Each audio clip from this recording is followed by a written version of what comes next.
So the Dallas Mavericks looked real good today. They looked real good today, putting up 120 points against Victor Wembanyama and the San Antonio Spurs. And this man on the screen right now, Klay Thompson, one of the Splash Bros, may have made one of the best career decisions that he could have made. Like what? Klay's 34 years old. It's not like you have to be a one-team player.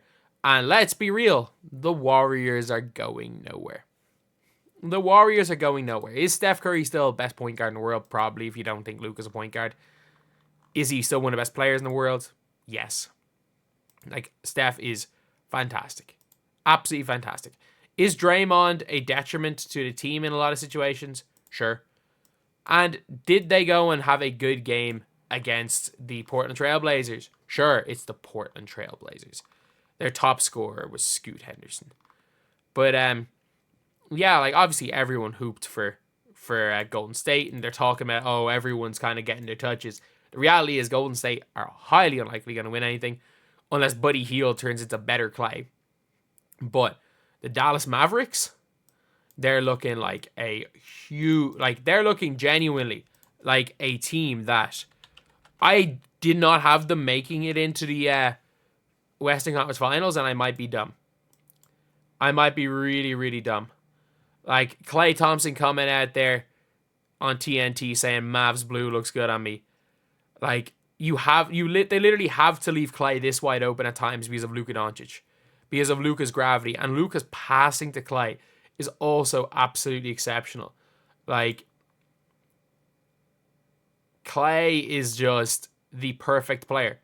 The perfect player. The guy had 22 points on 13 field goals. 7 boards, 3 steals. And, like, you know who he's replaced? Tim Hardaway Jr. Like, the way the Mavs are, it's not like the Mavs spent a whole bunch of money. They still have Gafford. They still have Derek Lively. They still have PJ Washington. They still have Kyrie. They still have Luka. They got Quentin Grimes. Still have Kleba. They still have Jaden Hardy there on the bench. Like, they effectively gave up Tim Hardaway Jr. Tim Hardaway Jr. was the sacrificial lamb to get Klay freaking Thompson. Klay Thompson. That's how you can get Klay in the year of 2024. And I'm sorry, like, as much as Klay was not great, was not great last year. Was not great. Yeah, he wasn't great last year. He was still a good shooter. Like, this is not prime Klay, because prime Klay was a defensive demon. Like, prime Klay's defense is something that's never going to be. Like, I've always said this, and I'm like, if you are telling me to build the greatest team of all time, to build, like, the best 5, I am putting Klay Thompson in this team. Like, my greatest 5 of all time, I think a 5 that beats any team in the history of basketball is Steph Curry, Klay Thompson, Kevin Durant, LeBron James in the Draymond role, and I'm trying to think, give me a center, any of the all-time great centers. Because of the way that they play with a lot of dump downs and dunks. You want, like, a freak athletic dunker, Shaq. That team never loses. You want to say, oh, Michael Jordan, Kobe Bryant. Hell no. Like, why would you have, like, with Steve Kerr coaching, why not just have the best offense of all time with guys that just don't miss? 3s are greater than 2s. You've got 4 switchable defenders, and yeah. But Luka Doncic obviously talking about Klay Thompson. Like, heck, even Popovich, when talking about the Mavs that acquired Klay Thompson, oh my god, how the hell did they do that? I was probably having a glass of wine somewhere and it wrecked the whole night. Like, all of these teams are just like, these teams were probably praying Klay Thompson went to the Lakers. They were probably like, please, Klay, go to the Lakers. Please go to the Lakers. Like, if you go to the Lakers still aren't that good. Please go to the Lakers. And he just said, nah. Like, Luka Doncic, in the second half, Luka ran back on defense before Klay even shot a 3 off a pass. Thoughts on the play?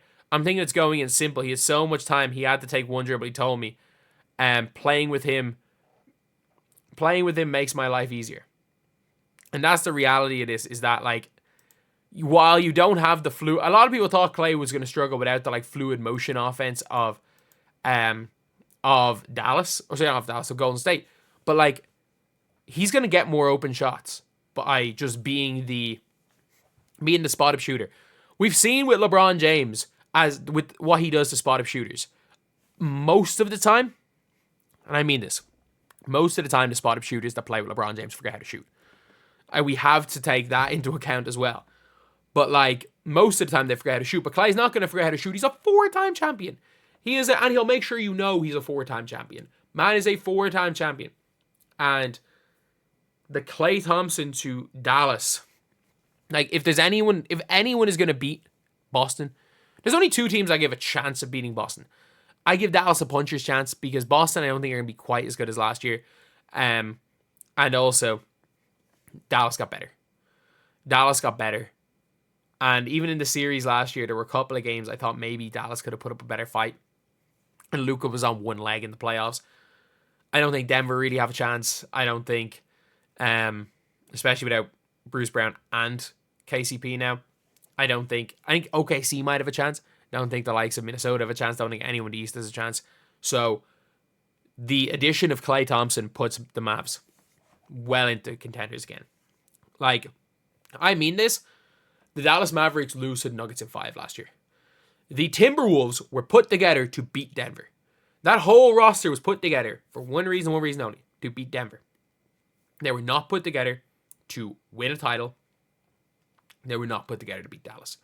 They were put together to beat Denver. It would have been very interesting if the Thunder had made it to the Western Conference Finals. I think the Thunder win that series because I'm not the highest on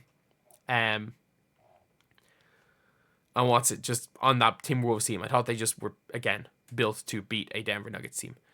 But yeah, like, that's pretty much it. Let me know what you guys think. Do you guys think I'm overreacting to this, or do you guys think Klay Thompson is the missing piece? Like, for me, Klay coming in for Tim Hardaway Jr.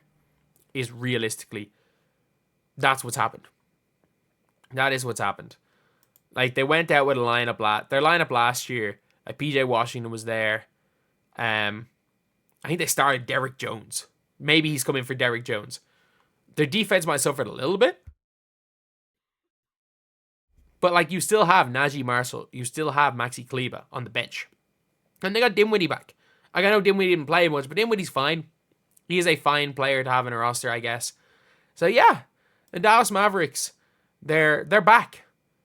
You could argue they never left, but even if you think they did leave, they are 100% back. And back as a contender, if not borderline contender. I mean, that's the video. Thank you guys for watching. Please like, comment, and subscribe.